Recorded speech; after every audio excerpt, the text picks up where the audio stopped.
Hey, you're right. The procession's still coming in. Please make way for everyone. Thank you.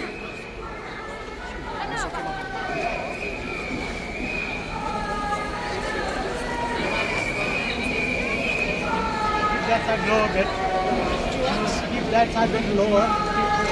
One side high, one side low. So you should have got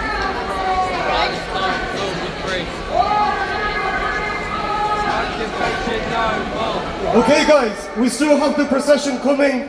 We need to make sure we use all this space because plenty of people are still coming. So please can we take a couple of steps back? Thank you. Just a few steps back and keep filling up the square and try not to surround the stage. Thank you. Let's keep the chants going while people are still strolling in. Free, free! Palestine! Free, free! Palestine! Free, free! Palestine! Free, free! Palestine! No justice! No peace! No justice! No justice! No justice! No justice! 1, 2, 3, 4! 5, 6, 7, 8! 1, 2, 3, 4! 5, 6, 7, 8! Israel is a! Israel is a! Israel is a! Israel is a! What do we want? When do we want it? What do we want? When do we want it? Brilliant, everyone. Is that everyone? Fantastic. Okay.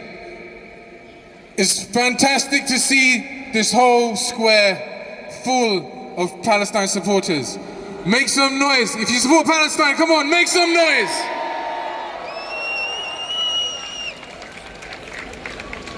My name is Adil Khawaja. I'm with the Bridgeford Muslim Action Group.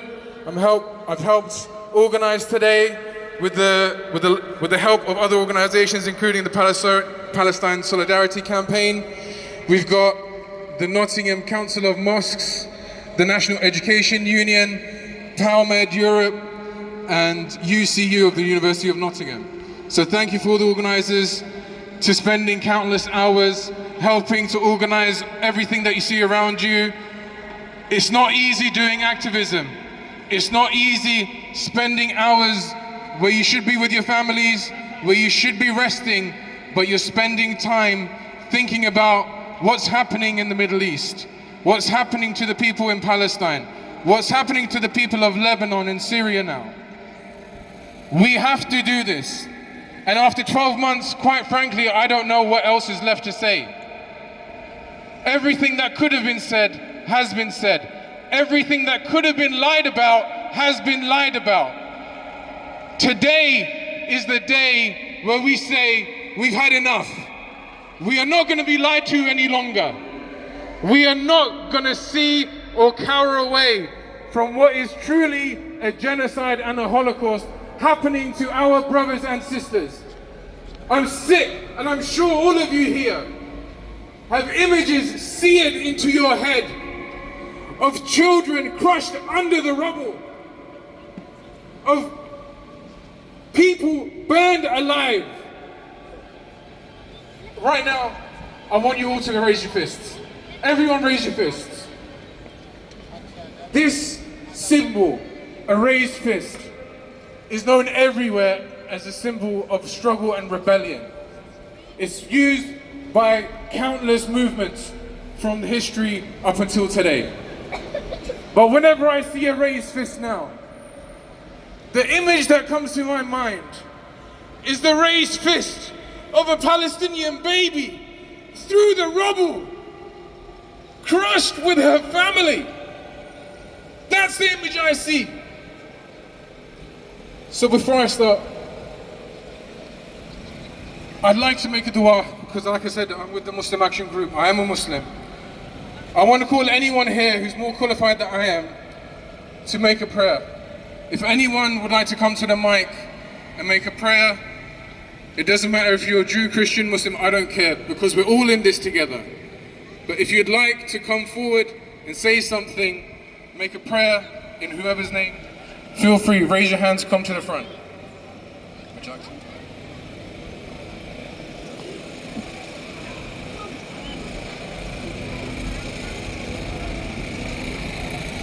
Let us all take a moment, and this is a gathering of people of all faiths and none.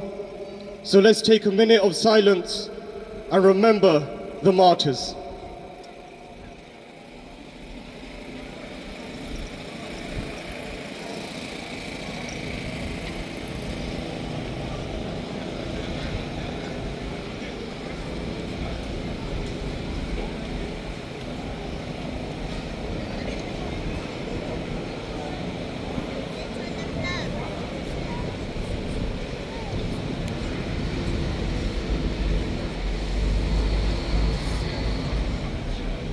We gather here, we pray, and we reflect, and we ask that we remain steadfast in this struggle, and the plight of the Palestinian people remains firm in our hearts.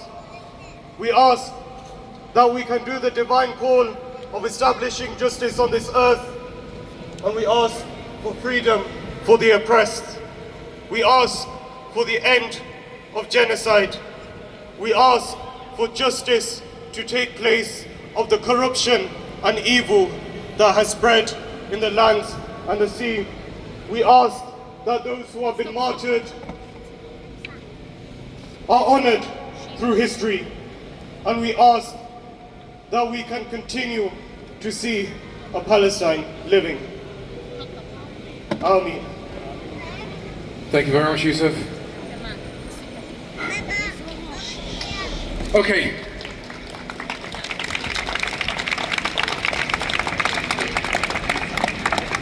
So we've got a list of speakers today. I've got the unenviable task of introducing them, an impossible task for within 5 minutes to speak about what's going on. Hopefully you're all here because you felt something, you've connected with something, and you're here to stand for justice. And through these speakers, you might be inspired, you might learn something, but most of all, you might be encouraged to carry on the fight, to carry on speaking up for Palestine, because right now, that's exactly what we need to do. So first, I'd like to introduce Adib, please, our Palestinian brother, who's a Palestinian-Ukrainian brother, who's been with us all this year, talking about the Palestinians. Hi guys. Usually I say I speak without written speeches, but I want this to be read. The Israelis have begun a new phase of their war on humanity, the ground invasion of Lebanon. The Israeli government is planning to create a buffer zone in South Lebanon so as to let settlers go back to their homes. As the settlers announce day and night, they are planning to build settlements in South Lebanon.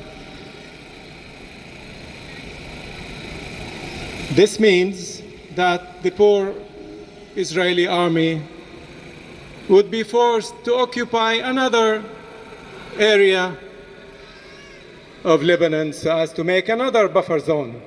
So this means that this is going to be going on and on. This is the strategy to occupy more and more Lebanese than other lands to build the greater Israel. That's the story of the buffer zones. A year has passed.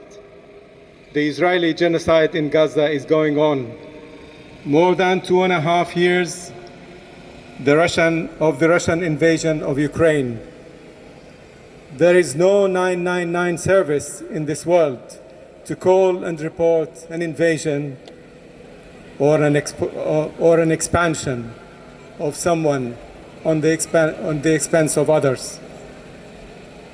The alleged guardians of freedom, human rights, and democracy are reducing military support to Ukraine to convince the Ukrainian people that they should agree for their government to negotiate peace with Russia and give away significant parts of their land for that peace.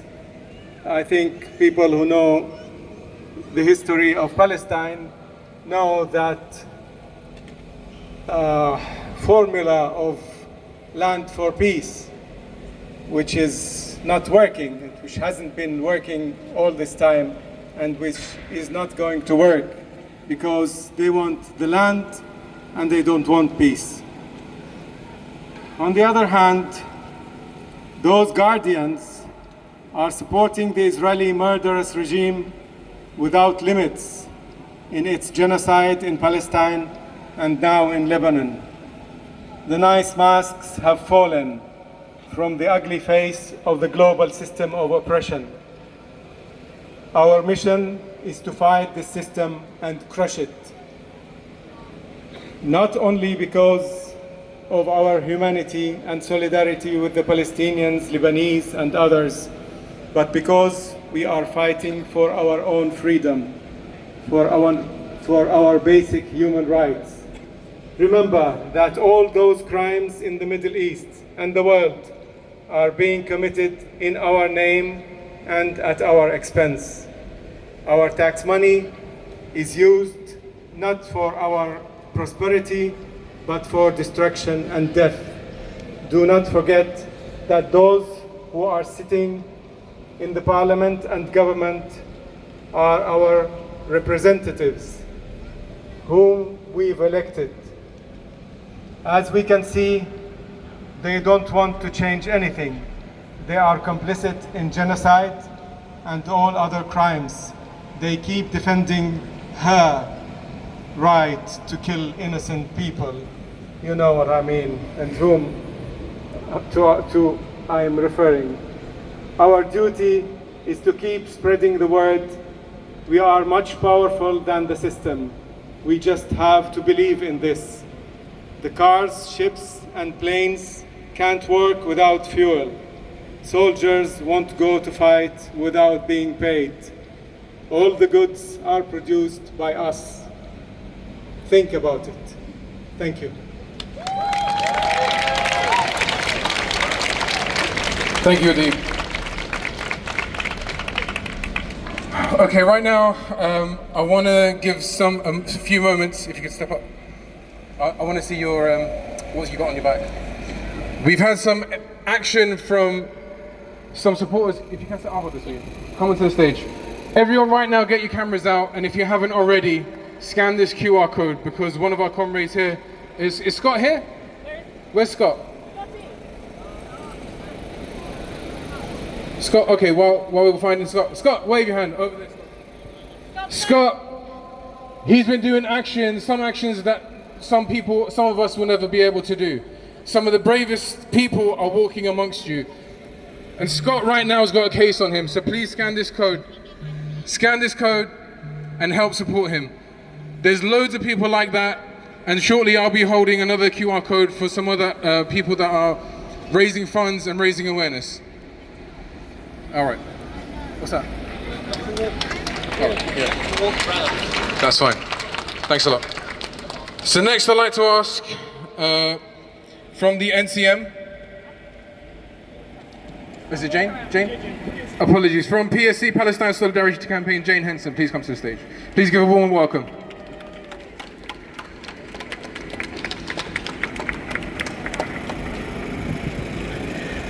We're all here because we want to tell the government and the Palestinians, especially the people of Gaza, that this brutality and genocide cannot continue.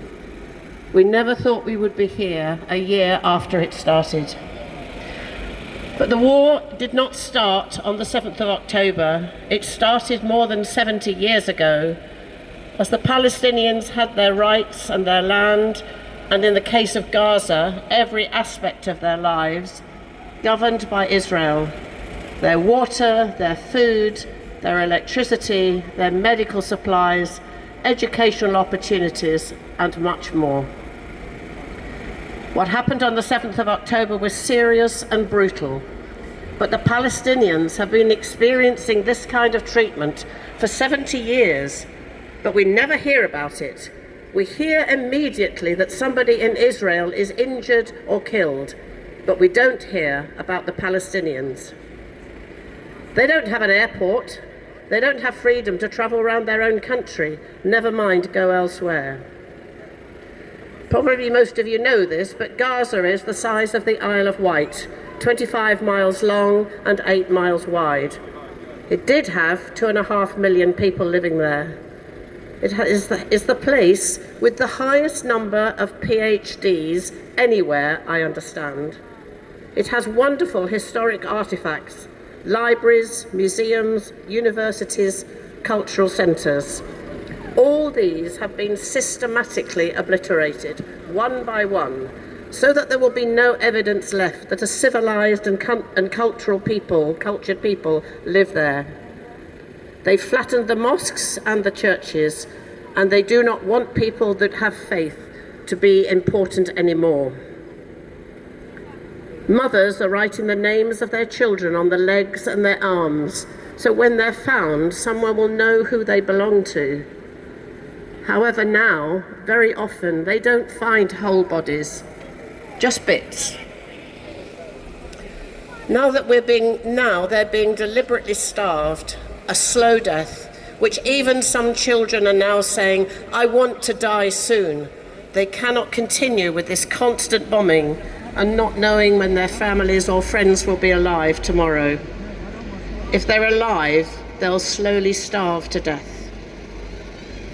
One of our former MPs, Sir Gerald Kaufman, and is a Jew, said, "I acknowledge that Israel is a terrorist state. My grandmother was ill in bed when the Nazis came to her hometown. A German soldier shot her dead in her bed. My grandmother did not die to provide cover for Israeli soldiers to murder Palestinian grandmothers in Gaza."